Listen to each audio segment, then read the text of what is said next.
CB band tinne nizoma shiri bare ho nega totawa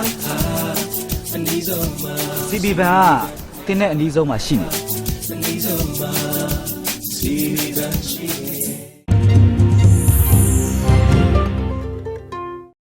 ရုပ်ရှင်ုံတွေမှာပရိသတ်တွေတန်းစီပြီးကြိတ်ကြိတ်ကိုကြည့်ခဲ့ရတဲ့ကိုတင်တို့စူပါရက်ကွက်ရဲ့ဒုတိယမြောက်အဖြစ်စားရဲဆိုတဲ့ဇာတ်ကားရဲ့ဇက်ဝင်ငန်းတချို့ကို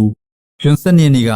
သူ့နာပေါ်ဆန်းမွေးလမ်းမှာရိုက်ကူးခဲ့ပါတယ်။ဒီဇာတ်ကားဟာကိုတင်ဒုတိယဇာတ်ကားဖြစ်ပြီးစားရဲဆိုတဲ့နာမည်ကိုလည်းကိုတင်ဆိုတဲ့နာမည်ပေါင်းပြောင်းလဲသွားဖို့ရှိတယ်လို့ကိုတင်အဖြစ်တရုပ်ဆောင်တဲ့လူရှင်တော်ရိုင်းကပြောပါတယ်။ပထမဇာတ်ကားလိုမိုးပြပြမောင်နဲ့တွဲပြီးတရုပ်ဆောင်ရမှာဖြစ်ပေမဲ့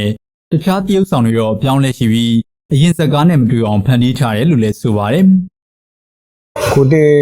ဒါဒုတိယဇာတ်ကားလို့ပဲပြောပါတော့နာမည်လေးပေးထားတာတော့အခုတော့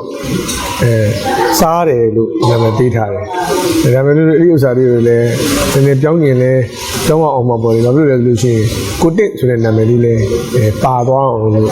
တောင်းဖို့လည်းနည်းနည်းတော့စဉ်းစားထားပါတယ်ဒီမှာလည်းမိုးပြပြမောင်နဲ့ရိုင်းကိုရိုင်းကိုကျွန်တော်ကကိုတင်ဖြစ်ကျွန်တော်တို့ပါပါတယ်ကျန်တဲ့မိမိညာရှင်တွေကတော့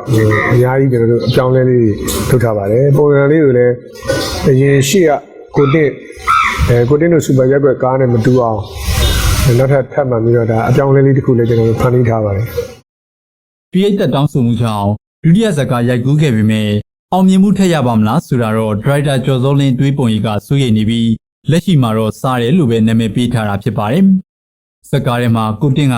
ရက်ွက်ကျိုးကိုဆောင်ရွက်ပြီးမဲ့တလို့တွေဖြစ်နေတဲ့ကာတွန်းကိုရွှေထူးပြည်ရဲ့ကိုခင်မောင်တင်စရုပ်တိုင်းတရုပ်ဆောင်ထားတာဖြစ်ပြီးတော့ဖိုးချစ်နဲ့ကြော်ဘိုးလိုပြဿနာဖြစ်နေတဲ့ဇဝင်ငန်းကိုဂျွန်စက်ညက်နီကရိုက်ကူးခဲ့တာဖြစ်ပါတယ်။မချိုးဆိုတဲ့ဇရုပ်နေရာမှာပဲဖြတ်ပြီးတော့တရုပ်ဆောင်ရမယ်မိုးပြပြမောင်ကတော့ဒီဇာတ်ကားဟာဇလန်းပတ်မိုးမှုပိုများမှာဖြစ်တယ်လို့ပြည့်တဲ့အတွက်စိတ်မောပြေစီမဲ့ဇာတ်ကားလည်းဖြစ်လာလိမ့်မယ်လို့ဆိုပါတယ်။ ရှေ့ကနဲ့ဒီနောက်ကားတွေဘာတွေကွာခြားလဲဆိုရင်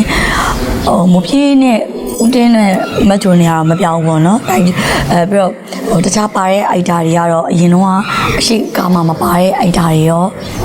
ဒီကားမှာပြန်ပါတယ်ပြီးတော့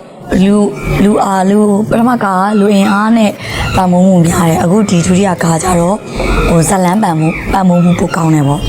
လူအားလူအင်အားနေပြီးတော့ဇလန်းကိုအဓိကထားပြီးတော့ဇက်အိမ်ကိုအဓိကထားပြီးတော့ပြောင်းလဲထားပါတယ်ပရိသတ်ကြီးခဏတာမှာရောက်နေတဲ့ဒီရုပ်ရှင်ရုံနဲ့ရောက်မှ2နာရီချိန်မှာပရိသတ်တွေ relax ဖြစ်မယ်လို့တော့မူပြအာမခံပါတယ်လို့ရေးအာမခံတယ်